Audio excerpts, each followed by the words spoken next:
Barrett DIY here with another great instructional video. Ready to get with Temptrol shower valve here. We did replace the spindle to try to get the water to be hot on the mixture. It's still not hot enough, so I'm now going to go and replace the hot and cold seats, which is pretty much the last thing I'm going to do before I hire a plumber. So this should work because those are the things that mix the hot and cold along with the spindle. This is how to replace your hot and cold seats in a Simmons Temptrol shower valve. A couple things before we begin. We already replaced TA10 there, which is the spindle. That T35C, that's a removal tool to get these hot and cold seats out. You're going to need some type of tool to do that. That's the official Simmons tool, but I have what most people use to get this out easier. This is a Raven, a Temptrol Raven tool, and it basically has every single tool you're ever going to need to work on these. You can buy them on Amazon, so I'll leave a link below, and you'll be supporting the channel if you buy it there. Or you can go to a plumbing supply store in your area, and they should have these. Just remember, it's called a Raven tool, and it basically has all the wrenches and stuff you need to work on a Simmons Temptrol. First step is to unscrew this screw, loosen it up, get it out of there.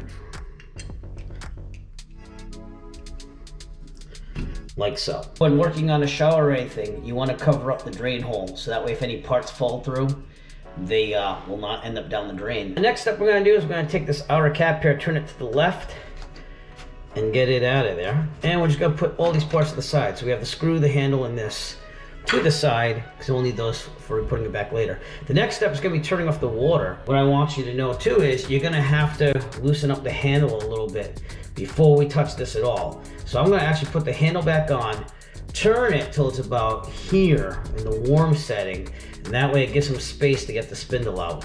Do not unscrew this or take anything out. All right, here we are in the basement. We're just going to turn the master supply off so that way no water goes upstairs into the shower. Now that the water's off, we're just going to loosely put on the handle here and open up the valve. Might be a little remnant water, but we want it loose again so we can take the spindle out, and we also make sure the water's off at the same time. Then we take the handle off. Seeing that there's no water, we know that we can disconnect this thing now, with it being somewhat loose in the inside because we turned it to warm, and then we have to get in there to get the seats out. The hardest part, other than getting the seals out, is getting this thing off. We have to turn it to the left. So you can use one of these. This is a little bit more sturdy though. So I do this. You want to be firm but not overdo it. Twist this thing off. There you go. And there'll be some remnant water coming out. The other thing is, well, I want to take off the back plate only so that we have a better look in there. So I'm going to undo these two screws and take the back plate off. Take the back plate off, just take your screwdriver, get these two. And again, if there's a little bit of water dripping down, that's fine. That's just the remnant water that was in there. Let's really quick take these off. The back plate will come right off. And with the final screw removed, we just pull it right out, and it comes off. The handle will be there and everything. So now we can just deal with this itself. I already loosened this up again with this little wrench here. You can do it by hand for the rest, which I like to do it by hand so I don't strip any threads or anything. And this should come out with the whole spindle. And there you go. Spindle's still good. You can hear that. That means it's floating pretty freely. The seats are back here. So put the spindle to the side. You want it to leave it just like this, and then you'll put it back in there after. So the cold and hot water seats are all the way in the back of there, and we're going to take those out with our Raven tool that I showed you earlier. We're going to get the tool back there and then loosen it by going lefty, loosey on each seal. One's a small one, one's a big one. On the Raven tool, we got this big one right here. This is for the big seat right there, and the small one's for the little seat.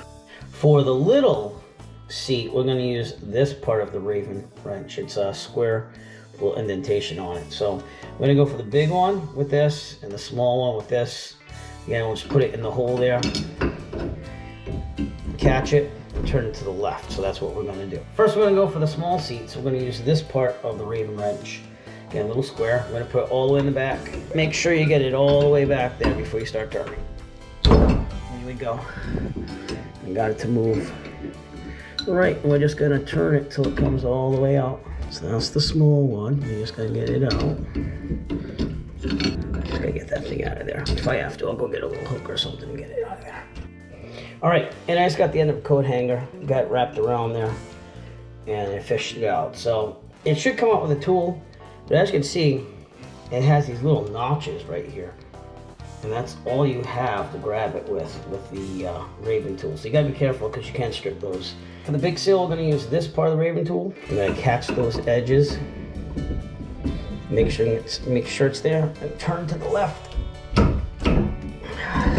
Really push in while you're turning this. So I went to Harbor Freight and I got this 5-piece pipe nipple extractor set. Getting this big seat out was a chore. The Raven tool, it stripped those little notches on the inside of the seat. I don't know if you could see them, but there weren't many. Then I tried taking like a hacksaw blade. I tried looking online, see what other people worked with on this thing. And I cut notches out, but it still wasn't catching. So today, I finally got this out, and it's the next day. What I did was I went to Harbor Freight, and I bought this 5-piece pipe nipple extraction set. Don't know if you can see that. And I'm gonna use the 3/4 of an inch one. This would be in there, stuck in there. And you're gonna line it up while it's in there. Tap it with a hammer, but you're gonna tap it so that you don't break any pipes. That's the biggest thing, is you don't want any of the solder to basically desolder while you're banging this in. And then when it catches enough, I got my socket here. It is a size 1 inch to go on the outside here. And we just twisted it to the left, and it finally caught.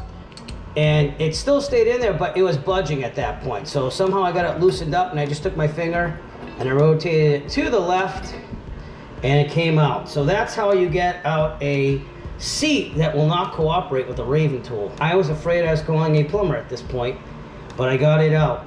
And thanks to that person online that gave that nice tip of use the pipe extractor set. It does look a little worn, so this might be our problem, especially over here. Looks like it's very worn. All right, we're gonna do the small seat first. I pushed it back there with my hand and my finger, and I'm just rotating it in. We just want it tight. We don't want it overdone, if that means anything. All right, so I got it back there and it's in, but I need to tighten it up just enough so that it's good. You'll notice on the replacement parts, because of the problem we had, Simmons tried making a lot more of those little indentation points in there. Hopefully you can see that. And that's supposed to catch the tool better. But I would still, because now I don't trust this and I don't want to strip, I'd still line it up, and it's actually these little points on the end here, even with their tool, that will fit into this thing.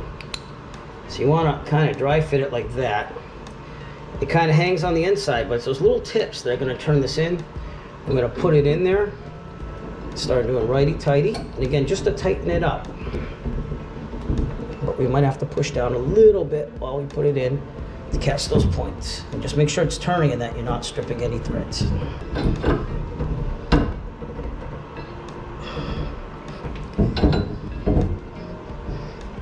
And that is in there. With the newer seats comes a newer tool, by the way. That's why we had issues with the small one not fitting. I had to go out and buy the T35C. This is the universal seat removal tool by Simmons, and it's about almost 30 bucks. But for the newer ones, they're slightly different. This is the older one, which has like a 4-prong, like I showed you on the Raven. But with the newer seat that we installed, because they upgraded it, this has 6-sided. So you need this for the newer seats.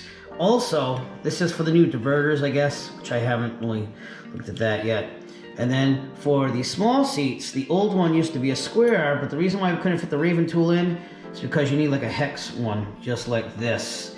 So you will need to get this tool. This is the only tool I know of. I don't think they make any other tools. This is your only option with the newer seats, and we're going to just tighten it up and show you on the back of the package exactly what is what. All right, and we have the hexagon thing. I'm gonna fit it in the back. I have a feeling this one is the one that needs to be more tightened. Yeah, that's kind of loose. Okay, now we're gonna tighten that up. Just snug. And I will check the other one again. It's not the square, it's the hexagonal one right here. And that should be it, hopefully. You do need the newer tools if you buy the newer seats. The old style doesn't work anymore. Not an easy job for the average do-it-yourselfer, but it is doable. Now that we replaced the seats and we're all set, tighten them up, we're gonna put the spindle in. Remember, before you took this out, you did want to loosen it up a little bit, about halfway. So we just pop it in there, and we're gonna thread it by hand, making sure the washer, that little black thing's in the back there, and we're just gonna tighten it up with a wrench. Righty-tighty. And just tight enough, do not tug too hard. You don't want the solder to come off the water supply pipes. That's how you put the spindle back in, and now it's just time to put everything else on. We're probably gonna test this for leaking before we put everything else on. I'm just gonna put the handle back on just for now. Remember, it is open, but we're gonna close it now that everything's there. And it doesn't matter which way this points, as long as it closes the valve. And we wanna make sure nothing leaks out of the shower head, because having a slight leak before I just tightened up those seats for a final time with the new tool. Found it kind of weird that I have to use the main shutoff for the shower, but that's the way it is. I actually read the plumbing code, and sinks and stuff need turn-offs, but the shower does not. However, that would have helped, because then I wouldn't have had water leaking out of that faucet all night. But we'll turn the water back on, and we'll go test for leaks. I just turned the water on, and you can see there's no leaking. So we're gonna turn the shower on, we're gonna turn it off and make sure that it still doesn't leak after we do that. I'm gonna do this without putting anything on there because we wanna make sure everything's good and no leaks near the valve. So here we go.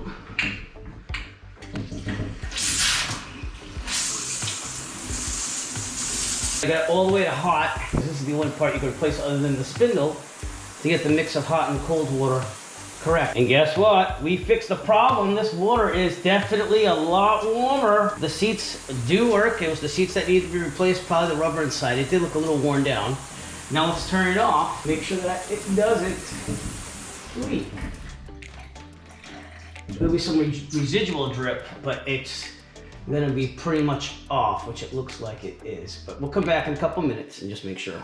That's it. Just make sure the seats are tightened up enough in there. Don't overdo it. But that thing's no longer dripping and the water's on. So we're all set. We're just gonna put it all back together. The water can still be on for this because everything's turned off and we're good. We're gonna put the plate back on. Gotta make sure you put the diverter handle in the right way. And if you notice, this little square might pop out a little bit. Just put it back where it belongs. Right in that little groove there. See that groove?